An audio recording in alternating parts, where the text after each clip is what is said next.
Hey, yo, Pro Wrestling Podcast listeners, help us out and click subscribe to show your support. While you're at it, make sure you enable notifications if you are a YouTube listener so you get notified every time a new episode of the Pro Wrestling Podcast goes up. While you're at it, if you are sick and tired of spending $60 to $100 for the latest and greatest wrestling video game, stop immediately.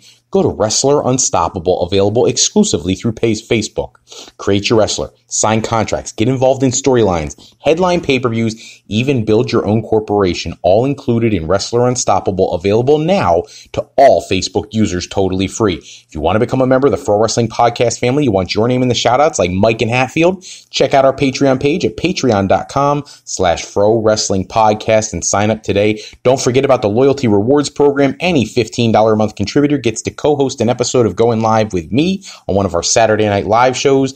And for our $7.50 month contributors, you'll be entered into a drawing to also co-host an episode of Going Live with myself. I want to give a special shout out tonight to our buddy Harold in St. Louis. Harold is one of our most devoted followers, and Harold's been a little under the weather lately. We just want to send our well wishes and get wells to Harold. We love you, buddy. We're pulling for you.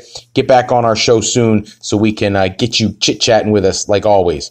Hello, everybody, and welcome to this episode of the Pro Wrestling Podcast. Don't forget, if you are absolutely dying to ask questions, there's something driving you nuts about the wrestling world, we have a couple ways for you to connect with us and get your questions into the show. We love to bring your ideas into the show. You can do that by doing one of two things. If it's a live episode, click the chat function in whatever streaming service you use to listen to the program, and we will give you the credit for the questions you're asking right on the show.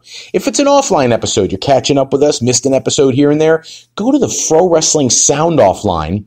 You can get that at 267-642-1160, where you can give us your questions, anything you want us to talk about in our talk to text service. That's right. You talk, it texts it to us, and we'll try to get to as many of those in our shows as we can. If you are new to the Pro Wrestling Podcast, make sure you go to our homepage at www.frowrestling, that's F-R-O wrestling.com, and preview all the topics coming to the show. That being said, tonight's episode in particular, we got a few things to get to. Quick reaction from the Evolution pay-per-view. Loving the fact that Becky Lynch and Charlotte threw it down again. Easily the best match of the night. Little surprised that Nia Jax won the Battle Royal. I expected to see Ember Moon win. I was hoping they would let Asuka win and try to reestablish her for all the talent that she has. Or I was pulling for one of two other options. I would have loved to have seen Tamina finally get a break because she never has really had one. Or I would have been interested to see Alundra Blaze win and at 50-something years old come out of retirement to challenge for the Women's Championship. She doesn't have to win it, let's face it, but just having the match. Can you imagine seeing, Alundra Blaze and Charlotte Flair, two worldly different generations going at it in the ring would be amazing. The rest of the card, look, I'll be honest with you. The women's division typically does not get its fair shake as far as quality of match ratings. I think people have a historically low opinion of women's wrestling, and I think when you take out all the nonsense, heck, there are channels. Botchamania on YouTube is a great channel to see how often people screw things up in the world of professional wrestling. They act like the women are the only ones who do it. The men do it all the time as well. And at the end of the day, the women are putting on some amazing matches. So if you have not watched Evolution, go on the network, watch it. It's a great show. If you have, try to watch that show with an open mind because there's a lot of really great stuff going on there, and hopefully it helps to further the women's movement in professional wrestling, moving towards equality in the product. I think they're still significantly behind, but we're getting them there, and maybe one day we will see that main event at WrestleMania. Other big news this week. First off, Crown Jewel sold out in about 3 hours. They are staying in Saudi Arabia. I'm not a fan of the decision. I think when you look at all the variables in place, yes, I understand it's a business decision, which is what Stephanie was saying in an interview published only this week. However, you have to think about bigger things than that. You have John-Cena has pulled out of the show. He's being replaced by Bobby Lashley, who's working with a dislocated shoulder and who, in my opinion, is not the same reputation, obviously, as John-Cena. And that was a big drawing attraction thing for the Saudi government and the Saudi people. They want to see John-Cena. And with all the political things going on in the world right now related to Saudi Arabia, this was not a good time. Now, I heard they tried to move it to India. I heard about New York City, and they didn't make the move, and they went with this decision, and it's purely over the money. Then again, and I'm trying to play devil's advocate here. The WWE is a publicly traded company. That means they have to make money for their stockholders. That's the way the business world works. I understand there are political issues at hand. However, keep in mind, there are thousands of businesses in the United States that continue to do business with Saudi Arabia. It's not just WWE. And I don't hear a lot of public outcry from people for those companies to cease doing business with them while this investigation and other things are taking place. And I don't want to get into a bunch of politics here. That's not my gig. But what I would like to see is for people to think about it from both perspectives. Is it a money grab? Maybe it is. But isn't that what businesses are supposed to do? For the talent, if they don't want to go, they're not being made to go. Daniel-Bryan, as of today, is officially considered out of Crown Jewel. They were hoping that he would still go face AJ Styles for the championship. Then there was conversation that they would have AJ Styles and Daniel-Bryan, neither of them go to Saudi Arabia, and instead have them wrestle at the Performance Center and broadcast the match on the show. That apparently has fallen through. So we'll have to watch SmackDown tonight to try to figure out what they're going to do about this. But in the end, I think the decision to go there, yes, it's business motivated. There is some justification for it, but from an emotional standpoint, not something I would have chosen to do. I think WWE, with the amount of money that they're bringing in from all the television deals and other partnerships they're making all over the world, this is one time they probably should have taken a step back away from the cash and followed the political path. But that's their decision. And it's not like this all came down just to Vince McMahon and Stephanie and Triple H saying, nope, we're going. This is a publicly traded company with a board of directors. They all have to discuss things. Yes, the product itself typically boils down to Vince McMahon making the final decisions. And maybe in a lot of ways he makes the final decision on everything. But at the end of the day, they have to appease the stockholders or they don't have a company in the end of the day. So, that being said, let's move on to some of the other conversations of the day. Cody Rhodes, he came out a few days ago saying that he's officially done with the Bullet Club. His statement was something along the lines, it was on Twitter, of that's Jay's group now, meaning Jay White, who joined Bullet Club. So I guess Bullet Club is now the OGs and Jay White, and the Cody Rhodes era has come to an end. Well, heading into the Chris Jericho cruise, you had Cody Rhodes, Kenny Omega, and Marty Scurll facing the Young Bucks and Chris Jericho in a Alpha Club versus Bullet Club match, which I guess that's the last appearance of the Bullet Club, because coming out of the cruise, Cody Rhodes, the Young Bucks, Hangman Page, Marty Scurll, and Kenny Omega all announcing that they are no longer Bullet Club.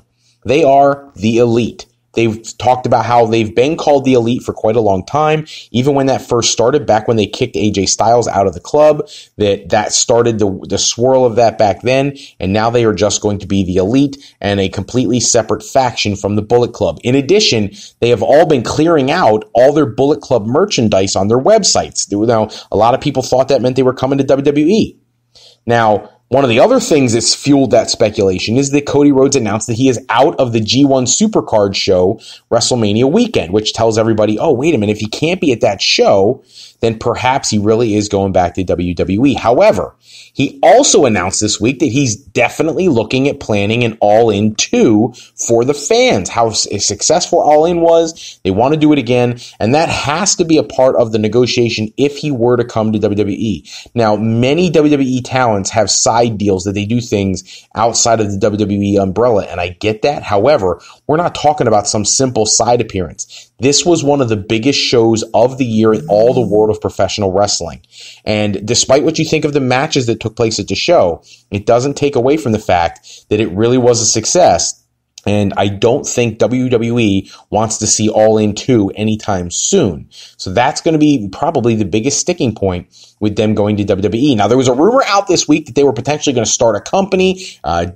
Jim Ross was going to be a part of it, and Jerry Lawler and all these other people. Jim Ross has come out publicly and said that's absolutely ridiculous. It's not happening. He actually made a joke of creating a roll the dice league and all that, but not happening. But we don't know where they are going to be. They obviously are very good friends, and it sounds like this is going to be a group decision. Cody Rhodes' contract actually is officially up with Ring of Honor and New Japan at the end of October. He actually doesn't have a deal with New Japan, and the Ring of Honor deal is out at the end of October this month.